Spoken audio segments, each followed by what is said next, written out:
The galaxy is a very dangerous place, not only for the amount of large deadly beasts, but also the lightsaber-wielding maniacs known as the Jedi, who sure do love some dismemberment. Today we'll be taking a look at the top 10 most brutal deaths in Star Wars of the named characters, that is, from a variety of movies like the originals, prequels, and even spin-offs. Oh, and not to mention the show that's apparently made for kids, which just so happens to feature more death than the rest of the movies combined. I'm Omega. What's that? Coming in at number 10 is Count Dooku himself, who perished in Revenge of the Sith at the hands of Anakin after a duel between Anakin and Obi-Wan and the Sith aboard the Invisible Hand. Now, there's two things about this one that make it particularly disturbing to me. One, of all the Sith, I feel like Dooku of all people really didn't deserve this cruel of an end, especially considering how chill he was compared to someone like Maul. It really just makes you feel for Dooku in this moment. But also too, the death itself is quite brutal. I mean, he gets both of his hands cut off right in front of him, being literally disarmed. And then he finds out at the end of it all that his master just planned to betray him this whole time before the two lightsabers Anakin has just held to his throat, decapitate him, leaving his head rolling on the ground.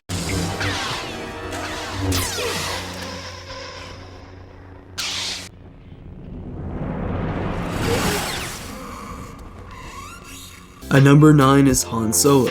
Okay, I know, a sequel's death, really?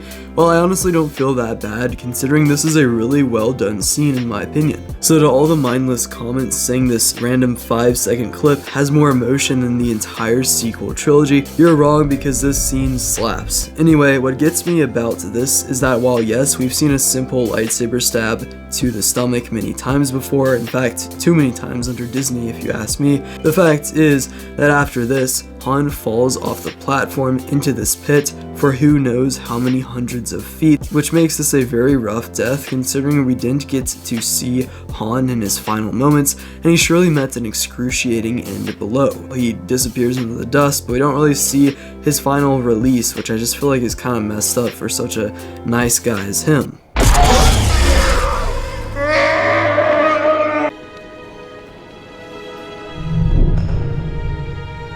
So Jubnuk, who is at 8, was the Gamorrean guard serving in Jabba's palace who ran forward to save Jabba from Luke's blaster but ended up falling with the young Jedi into the Rancor pit, where as he would desperately climb up the side to the hatch, he would be picked up and eaten alive by the Rancor named, who left a chunk of his arm dangling between his teeth. Not only is this an extremely painful way to go, being grabbed and then crushed up by the teeth of a massive beast like this, but also Jubnuk apparently had a wife and children living in the palace with him, who he would be leaving behind here. It's also so cruel how his brethren simply point and laugh at him as he struggles to escape, and it makes me mad that while Luke was someone with training and force powers, Jubnuk over here really didn't stand a chance and had to simply accept his demise rather than being able to fight back.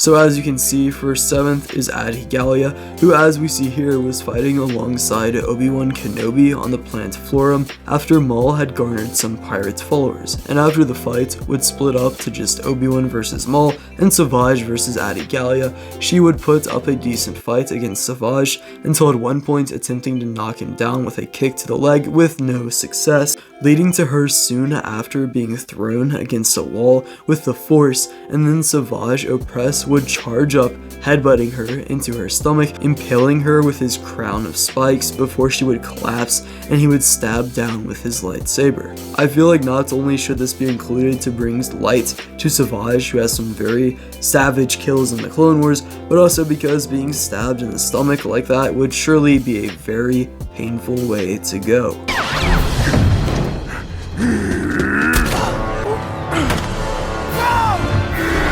6th, I'm gonna be honest, I just realized I can't say the word 6th. I don't know why. I feel like Anyway, at 6 is Jango Fett, who is very similar to Dooku in the sense that he got decapitated by a Jedi, in this case Mace Windu. And I actually wouldn't have even included this in the video if we were just basing it off of the finished scene, as there are admittedly worse deaths on here today, but if we look at this extended version of his death, finished by a fan on YouTube, we can see that originally he was going to have his Westar 34 blaster cut in half like in the movie, but then also his left arm would be completely dismembered, followed by a slice through the hip, and then finished off with the decapitation. No matter what, an absurdly brutal scene that would probably have boosted episode 2 to a PG-13 rating if kept in. Oh, also there are records of guillotine victims surviving for up to 30 seconds after decapitation, so think about that and what that means for him and Dooku.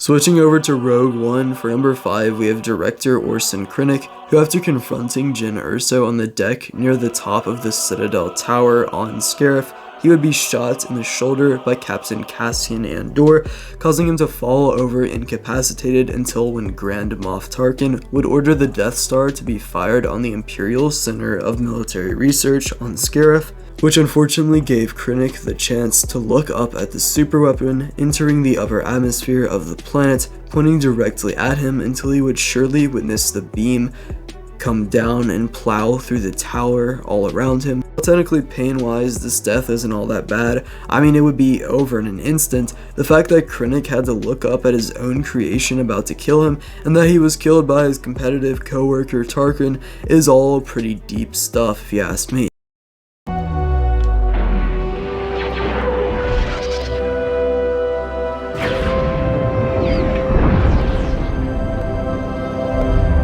So in 4th place is Ki-adi-mundi, as I wanted to include at least one Order 66 victim in this video, and in my humble opinion, Ki-adi-mundi has the most brutal one of them all, at least in Revenge of the Sith. I mean, while Plo Koon was killed in a simple explosion, and Stas Ali had her speeder bike blown up, leading to her either dying from a quick explosion or the impact to the ground, Ayla and Ki were both pummeled with multiple blaster bolts, probably giving them immense pain for an extended period of time.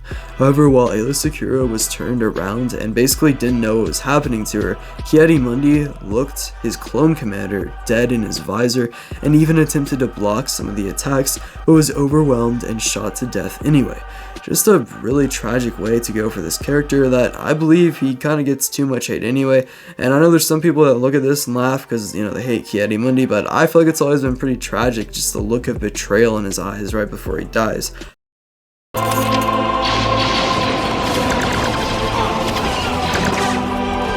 Also from Revenge of the Sith is my pick for 3rd place, that being General Grievous. He's shot multiple times, however, which causes his insides to catch fire and lights him up until fire rushes out of his eye sockets, killing the Kaleesh cyborg general. Apparently the official reason he catches fire is from the fluid that held together his organs and his gut sac, which caught fire. Also, if we slow down the scene, it kind of looks like the head of Grievous disconnects from the rest of the suit, which is just a little bit of a morbid fact relating to this scene.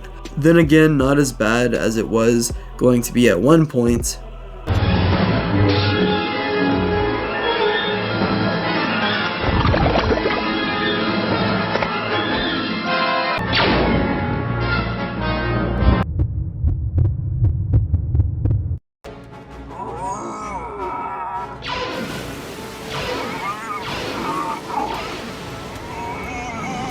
In 2nd place for brutal deaths in Star Wars is Poggle the Lesser. Now many of you may have forgotten how my boy Poggle ended up getting murked. Well, like all the other Seppies left in the war, Poggle was sent to Mustafar where Darth Vader would come and slice them all up. Thing is, Poggle had a particularly gruesome death where with a single diagonal lightsaber slice, Vader cuts Poggle into multiple bite-sized chunks which then fall to the ground. It's especially bad when you remember that this isn't the first time Mr. the Lesser was abused by Skywalker in this era. But in in first place for number 1 most brutal death scene in Star Wars, we've got Commander Colt in the Clone Wars, a well-known ARC trooper who was defending the inner hallways of Tipoca City near the DNA archive room until Asajj Ventress would put him in a force grip, leaving him struggling before igniting her lightsaber and then stabbing him before giving the clone commander a kiss. This moment was in fact so brutal that Cartoon Network requested for it to be removed from the original airing of it on their channel. But anyway, that's it for this video. Let me know if you want to see more rankings like this. We do actually have a new merch drop. I don't know, I think it looks really clean. We updated the design, so we got this nice hat. Here is what it looks like, just to see, right? And you can subscribe if you want to, if I earned your trust. If I haven't yet, then I don't know, consider watching another video and see what you think. I upload every Friday at 5 p.m. Eastern Standard Time. Also shorts 2 times every weekend. Also shorts on Saturday and Sunday on the weekends. But yeah, see ya.